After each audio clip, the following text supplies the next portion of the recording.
Bonjour fidèles téléspectateurs, c'est un plaisir pour nous de vous retrouver en bonne santé et surtout de savoir que vous êtes nombreux de vos postes téléviseurs pour nous suivre. Votre émission Trajectoire a encore les plaisirs. On a invité pour vous une dame qui est donc congolaise de la diaspora. Elle a appris beaucoup à l'extérieur du pays. Nous aimerions quand même savoir comment elle a fait, d'où elle est venue, d'où elle est partie. Alors, j'aimerais quand même vous présenter son portrait. On va se retrouver juste après pour suivre notre entretien. A tout de suite. Perside Moudimou est l'une des filles de la République démocratique du Congo, engendrée par M. Moudimou Tshisekedi Bertin et Mme Katamba Tchijouké Marie-Claire. Pour la petite histoire, Perside Moudimou a fait ses études normales en passant par le collège Bosembo. Ensuite, elle a obtenu son diplôme de graduat à l'Université protestante du Congo UPC en sigle, faculté économie. C'est en 2015 qu'elle a fait une formation de 6 mois au service des clientèles. En 2016, Perside reçoit une opportunité de quitter le pays pour le Canada où elle a obtenu son baccalauréat de graduat en communication politique. En 2019, elle accède à une formation en lancement d'entreprise pour devenir une femme entrepreneur. Bienvenue dans Trajectoire.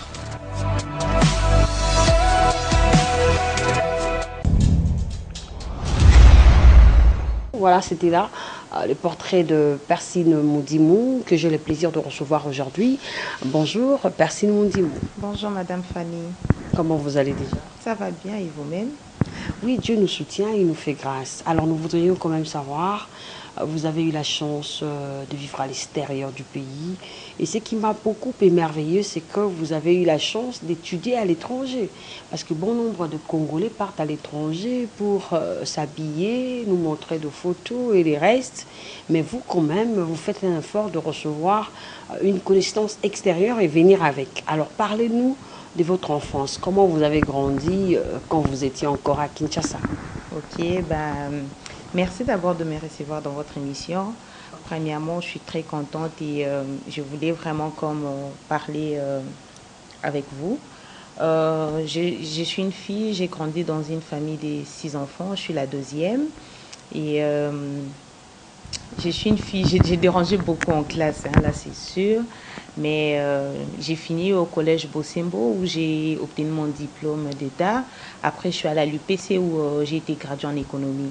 Mais quand j'ai fini mes études secondaires, je voulais aller à l'étranger, avoir de nouvelles connaissances, étudier là-bas pour retourner ici parce que j'aime vraiment rester dans mon pays, travailler ici. C'est quelque chose de très important parce que notre pays a besoin de nous, les jeunes. L'avenir de demain, c'est nous, les jeunes. Alors, avant cela, durant mon parcours, je voulais avoir durant ma trajectoire, je voulais avoir cette opportunité et je voulais pas rester à la maison parce que beaucoup de gens, qu'est-ce qu'ils font? Je vais aller étudier en Europe, par exemple en Occident. Tu restes à la maison, tu n'étudies pas, tu ne fais rien, mais tu attends ton visa, c'est pour ne pas venir, alors tu vas passer ton temps bêtement. Alors, qu'est-ce que moi j'ai fait? Je suis allée à l'UPC où j'ai fait mon graduat en économie.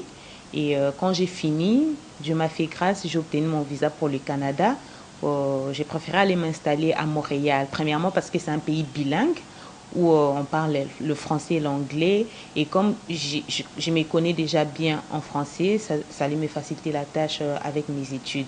Arrivé à Montréal, je voulais un peu m'essouffler, apprendre des systèmes, m'intégrer. Et je suis restée comme une année. Je n'ai pas étudié, je ne suis pas allée à l'université. Et après, avant d'aller à l'université, j'ai fait quand même une formation. Je voulais avoir une formation, je partais quand même à l'université. J'ai commencé ma formation en 2016 et puis j'ai commencé l'université en 2016. Donc je partais à l'université puis je faisais ma formation en tant que styliste personnel. Quand on parle de styliste personnel, on voit tout ce qui a trait avec l'habillement. Très bien. Vous êtes allé si vite, mais c'était bien aussi pour la compréhension de nos téléspectateurs.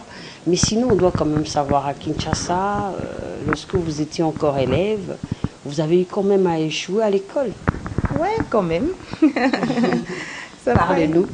Ça n'a pas été facile. J'ai quand même repris une classe, la classe de 3e. Quand j'ai repris ma classe, mes parents n'étaient pas contents. Ils m'ont envoyé à l'internat où j'ai fait une année et puis je suis revenue ici où j'ai fini au collège Bosembo. Voilà.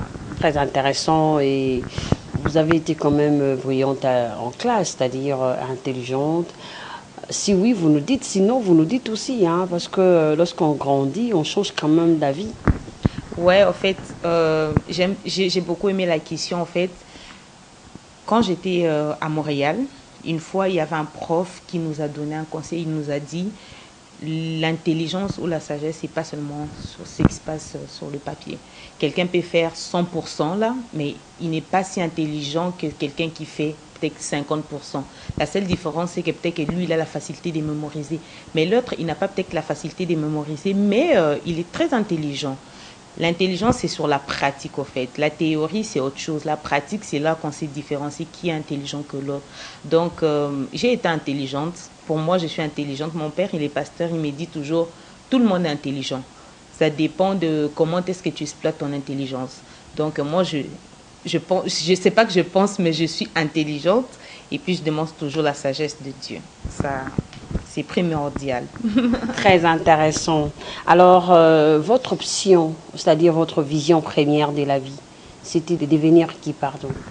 Ben, quand j'ai commencé avant, parce que j'ai étudié au lycée Kabamba, en deuxième pour aller en troisième, j'ai choisi la biochimie parce que je voulais être médecin. Mais quand j'ai fini,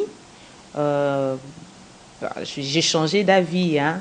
Je suis allée en économie parce que je voulais être comme mon père, comme toutes les petites filles. Je veux être comme ma mère, je vais être comme mon père, et moi je voulais être comme mon père qui a fait... Ouais, parce que mon père, il a fait l'économie, alors je voulais faire l'économie comme mon père, parce que je suis trop attachée à mon père. Donc du coup, c'est pourquoi j'ai préféré faire l'économie. Ça ne fera pas la jalousie à la maman? Pas du tout. Donc c'est pourquoi j'ai fait l'économie à l'UPC, mais une fois arrivée au Canada, je voulais changer. Je voulais apprendre autre chose. Et au Canada, j'ai fait la communication politique. À la base, je voulais juste faire la communication. Et quand je suis allée pour m'inscrire, j'ai vu qu'il y avait la communication et puis la communication politique. La communication politique, c'est un programme bidisciplinaire. Donc, vous avez des cours de communication et des politiques. J'ai dit, ben pourquoi pas? C'est intéressant, j'ai des cours de politique, j'ai des cours de communication. Les deux marchent ensemble. La politique et la communication, ça marche ensemble. Les politiciens, les politologues, tout le monde, ils ont besoin de la communication qui est quoi? Le média. Et les médias aussi, quand il y a des élections, quand il y a des conflits, quand il y a toujours des problèmes, ils vont toujours vers... Ouais, voilà, tous ces mondes-là. Pourquoi? Pour informer la population. Et du coup, je me suis dit que ça serait quelque chose d'intéressant pour moi d'apprendre tous les deux. Et puis voilà, c'est moi qui gagne au final.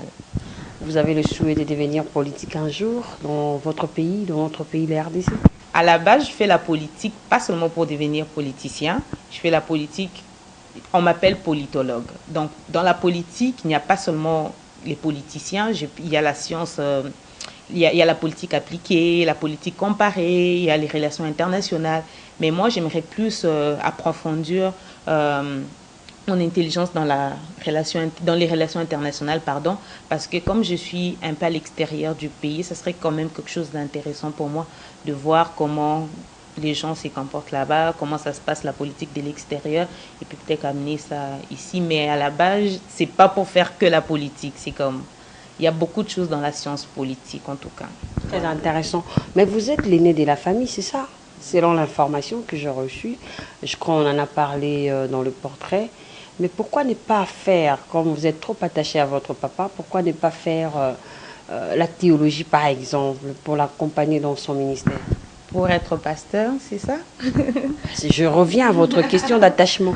Je pense que devenir pasteur, c'est une vocation pour chaque personne. Ok?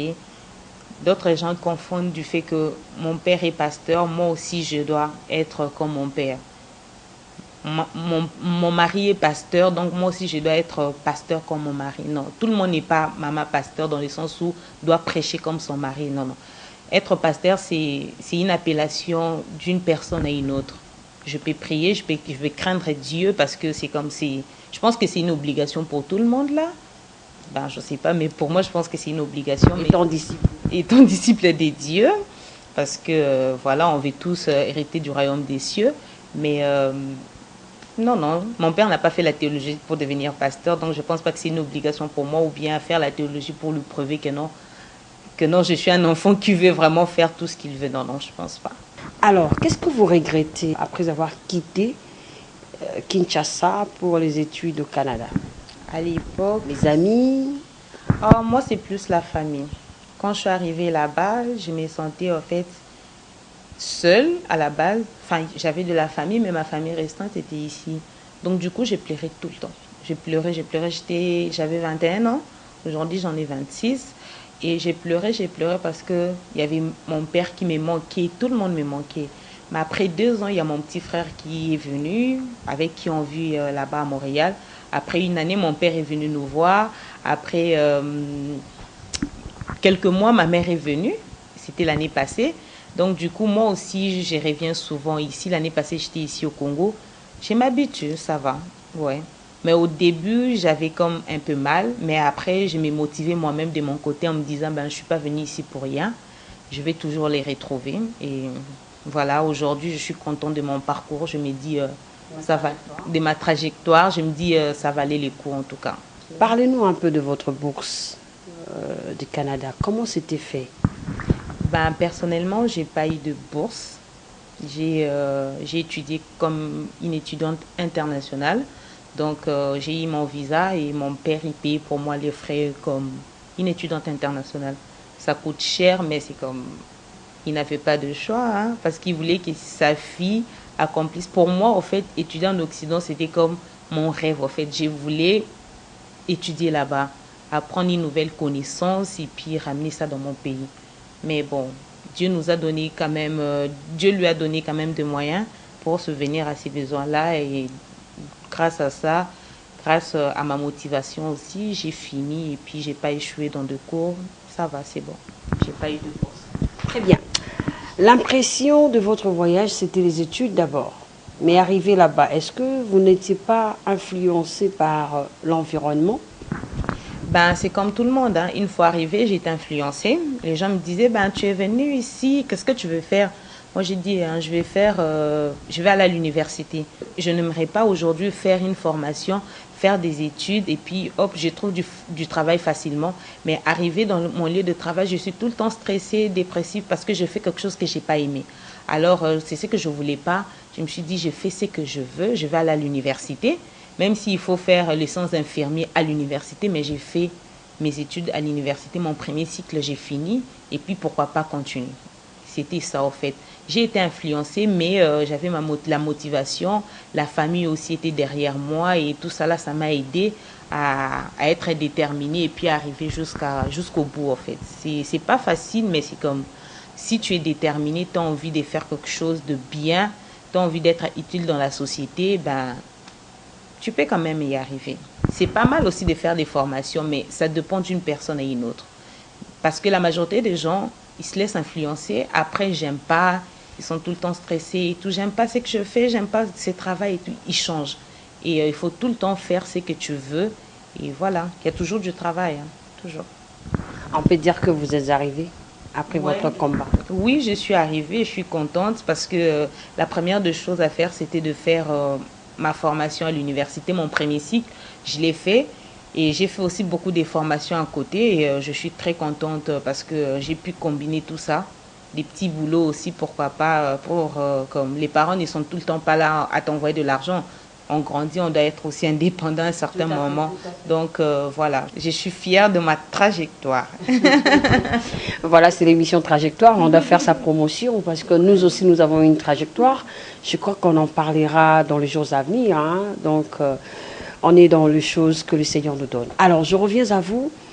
Vous nous avez parlé de cette estime que vous avez eu à avoir après votre combat. On peut savoir un peu qui est derrière vous comme conseiller. Premièrement, c'est mon père et puis ma mère aussi. Et puis moi-même, je me conseille. Je me motive tout le temps, tout le temps. Chaque matin, quand je me réveille, je me motive. Comment vous le faites? Ben, je suis tout le temps positive. Ouais. C'est pas facile, mais je me dis, il faut. La vie est courte pour tout le temps être négative, être pessimiste. Je suis opportuniste et puis je dis, ça va aller, ça va aller. Si quelque chose arrive, ben, peut-être Dieu le voulait que ça se passe ainsi. Hein. Parce qu'au final, quand quelque chose de mal nous arrive, qu'est-ce qu'on se dit? Ben, on est triste et tout. Après un moment, on dit, ah, ça devait se passer comme ça, regarde ci, regarde ça. Donc je me dis, si quelque chose nous arrive, Dieu est au courant de ça. Donc c'est un peu ça. Quelle est votre vision pour notre pays, la RDC? Ma vision primordiale, c'est comme l'année passée, j'avais fait une émission. Moi, au fait, j'aime plus parler de la femme. Je me dis, la femme doit apporter quelque chose de plus. Ma vision primordiale, c'est parler de la femme congolaise, qu'elle soit épanouie. Je pense que beaucoup de femmes, ils ont besoin de ça aussi, d'amener quelque chose de plus, hein, sur ce que j'ai appris aussi. Et puis, voilà, c'est un peu ça. Vous nous avez parlé que vous avez eu la formation de styliste. Vous êtes styliste? En quelque sorte, je suis styliste personnel.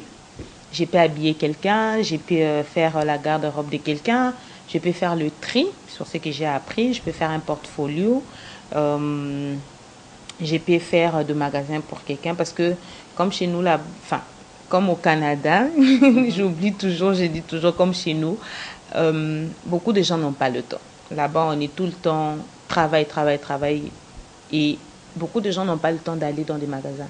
Et donc, du coup, la formation que j'ai faite, c'est comme aider ces gens-là. Là, tu pars, vous faites une consultation. La personne te dit, par exemple, ben, moi, j'aime habiller de façon peut-être décontractée. D'autres, ils aiment un style chic, décontracté aussi. D'autres, un style BCBG, par exemple. Alors, vous parlez avec la personne, tu étudies la personne, sa silhouette, par exemple, et puis par rapport à ce que la personne aime, les couleurs et tout, c'est par rapport à ce que tu peux faire de magasin pour la personne. D'autres gens, ils n'aiment pas faire le magasin pour les enfants.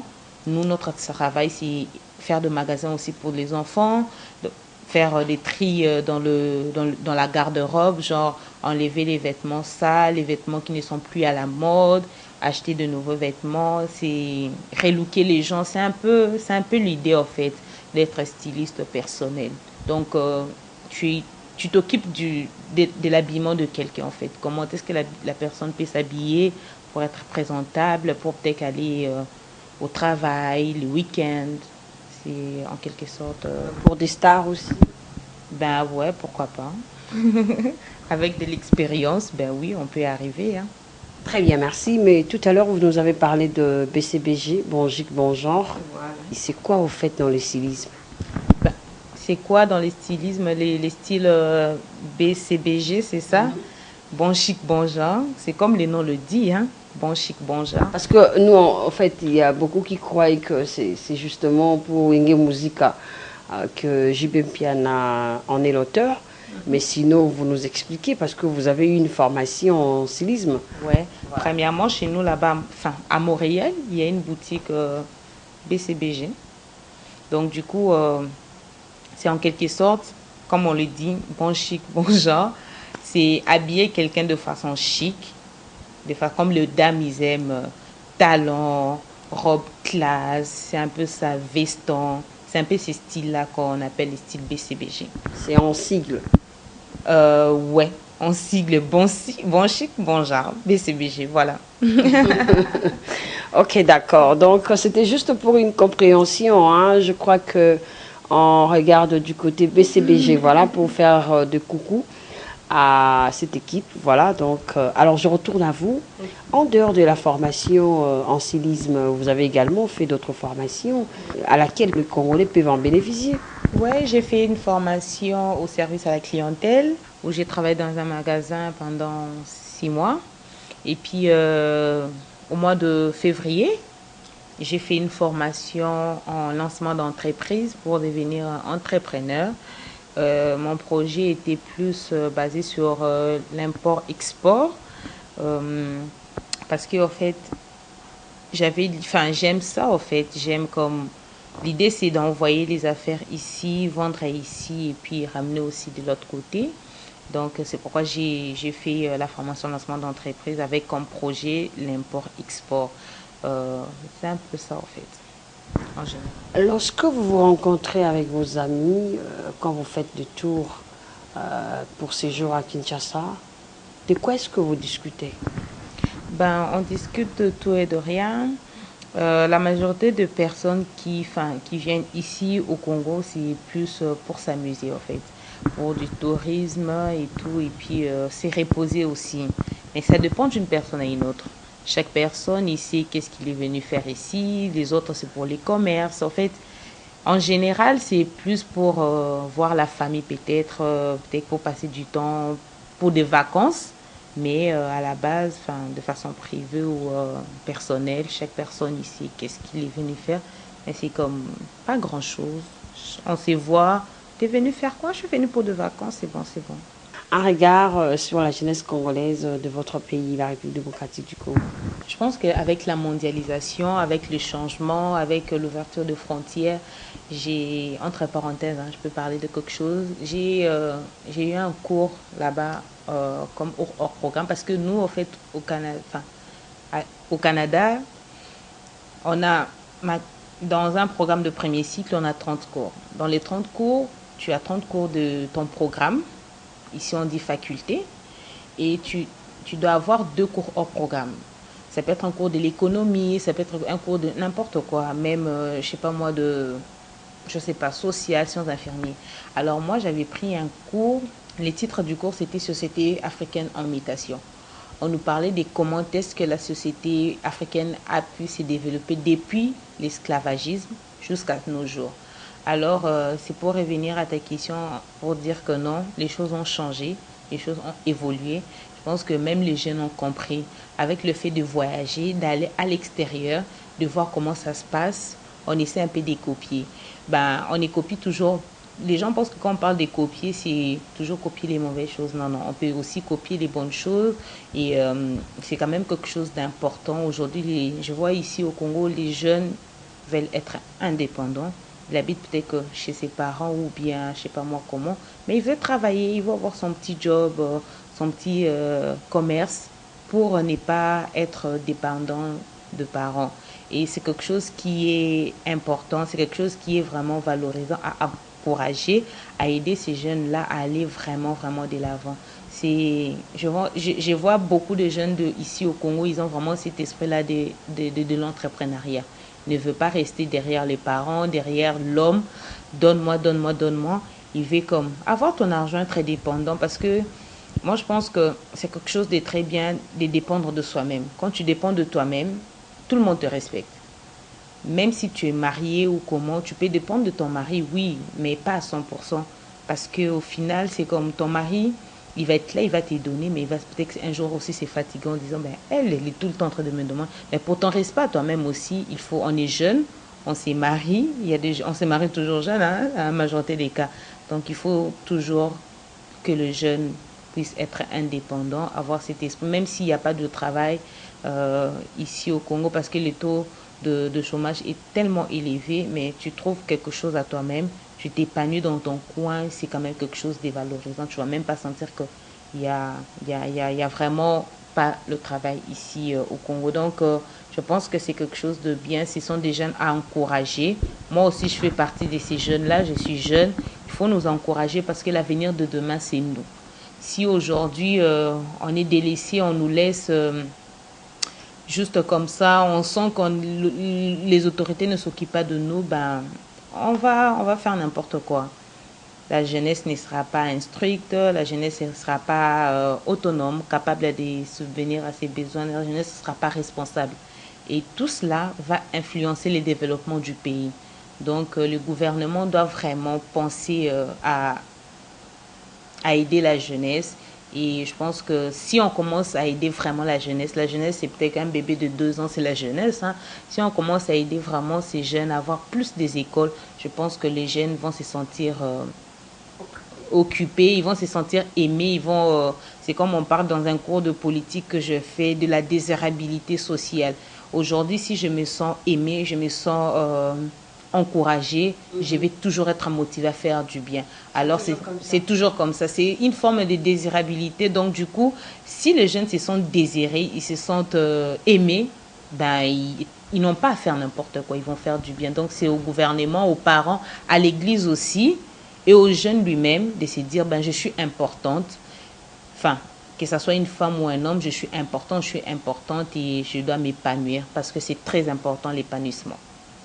C'était avec beaucoup de plaisir que j'avais reçu pour vous celle qu'on appelle Perside Moudimou. Alors, nous sommes arrivés presque à la fin de notre discussion d'aujourd'hui. Il est temps de vous attendre prochainement à Kinshasa. Qu'est-ce qu'on peut retenir de vous par rapport à tout ce que vous faites? Je suis une fille comme toutes les filles. Il y a eu de hauts et des bas. Et c'est toujours ça dans la vie. Hein. Il y a des moments où c'est facile, il y a des moments où c'est difficile. Mais ce que je peux comme donner comme conseil et puis retenir de moi, c'était ma motivation, ma détermination. Parce qu'aujourd'hui, beaucoup de gens, quand ils vont à l'étranger, ils ne savent même pas rentrer. Pourquoi? Parce que nakenda ki po nanatanga menatangite, nakozonga na diplôme ni. Vous voyez un peu. Et moi aujourd'hui, je suis fière de retourner dans mon pays, de venir, de me dire que je ne suis pas allée faire n'importe quoi. J'ai étudié, j'ai fait mes formations, mon pays a besoin de moi et c'est encourageant. C'est encourageant non seulement pour mes petits qui sont derrière moi, mes soeurs et frères, mais c'est pour mon entourage aussi, toutes les personnes qui me voient, comment peut-être que j'ai étudié, ils vont se dire, pourquoi pas faire comme elle, c'est une fille, oui, mais on peut aussi suivre son chemin et c'est quand même quelque chose d'important pour le Congo, pour la société congolaise. À propos de l'émission qui vous reçoit, votre mot pour terminer.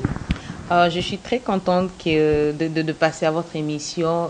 Je pense que ça n'a pas été facile. Hein. On a vu tout le temps des contretemps et tout, mais j'ai vraiment beaucoup aimé. L'équipe a vraiment été gentille et puis je pense qu'on va encore se revoir. Même si j'ai retourné au Canada, je vais encore revenir et je pense que ce n'est pas la première fois ni la dernière fois. Merci infiniment de m'avoir accueilli sur votre plateau et puis je vous souhaite une bonne continuation. Je vous remercie également d'être le nôtre dans cette émission. Je crois qu'on pourra se revoir la fois prochaine, si Dieu le permet. C'est ça, si Dieu nous prête vie, on le souhaite. On le souhaite que Dieu nous prête encore vie et puis c'est ça notre souhait. C'est ça. Très bien, nous restons positives. Merci beaucoup d'être les nôtres. Madame Fanny, et je suis très contente, vous êtes très gentille et puis de bonnes choses à vous aussi. Merci, je vous le réciproque. Très gentil, merci. Alors, fidèles téléspectateurs, c'était avec beaucoup d'inquiétude, beaucoup de motivation, beaucoup de volonté et d'amour que nous avons présenté pour vous cette émission. Vous savez, dans cette émission, nous cherchons toujours à démystifier la pensée de Congolais pour nous aider, c'est-à-dire inciter la jeunesse congolaise également à pouvoir emboîter le pas parce que nous devons faire de notre pays un pays émergent. Je vous souhaite bien de bonnes choses. On va se retrouver prochainement avec un autre invité. Au revoir.